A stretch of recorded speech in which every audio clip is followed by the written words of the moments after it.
Le mystère, la peur, ça peut être quelque chose de délicieux. Et dans le domaine, je suis plutôt du genre fin gourmet. Alors si tu me le permets, laisse-moi te raconter quelque chose que t'es pas prêt d'oublier.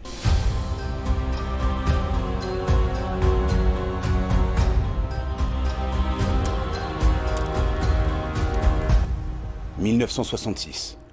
Un commissaire de police publie un roman policier qui se déroule dans Besançon, figé par l'hiver. Ce livre s'intitule bizarrement « Les clochards d'Asmodée ». Tu sais, Asmodée, le démon à l'œil perçant. Celui qui met à nu nos secrets inavouables et les petits mensonges dont chaque existence est truffée. Pourquoi avoir fait de ce prince de l'enfer l'un des protagonistes d'une énigme policière? Le fait est qu'à la même époque, dans les années 60, la lutte est engagée entre le malin et une figure byzantine haute en couleur qui assume la charge d'exorciste du diocèse. Un bonhomme dont la réputation se propage alors dans la France entière et même au-delà. Le religieux se fait appeler Père Mathieu, et son aura est telle que les paysans du plateau n'hésitent pas à braver la neige pour implorer son aide quand ils reconnaissent l'œuvre du diable. On dit que dans le bureau de ce moine capucin, solide théologien formé au droit de l'Église, est installé un chevalet sur lequel il lui arrive d'attacher les possédés quand la lutte se fait violente. Et quand cela n'est pas suffisant et que le démon éructe, il n'est pas rare qu'il demande à quelques solides gaillards de l'aider à maîtriser le corps des âmes possédées.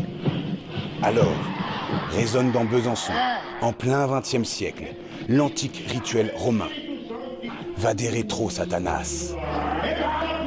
Les paysans, certes, mais aussi des fonctionnaires, des commerçants et même d'importants chefs d'entreprise, maudits et repentants, font appel à lui pour se sortir des griffes de Satan. Avec la disparition du père Mathieu en 1986, le combat n'a certes pas cessé, mais il ne s'effectue plus sans l'aide de la science et l'appui des psychothérapies. Avec plus de succès? Ouvre un journal et donne-moi ton avis, ça m'intéresse. À Besançon, le diable est une vieille connaissance, et s'il n'a pas encore le titre de citoyen d'honneur, il connaît comme sa poche les rues de notre bonne vieille ville. Alors, tu y crois cette histoire? En tout cas, tu ne pourras plus dire qu'on ne te l'a jamais racontée.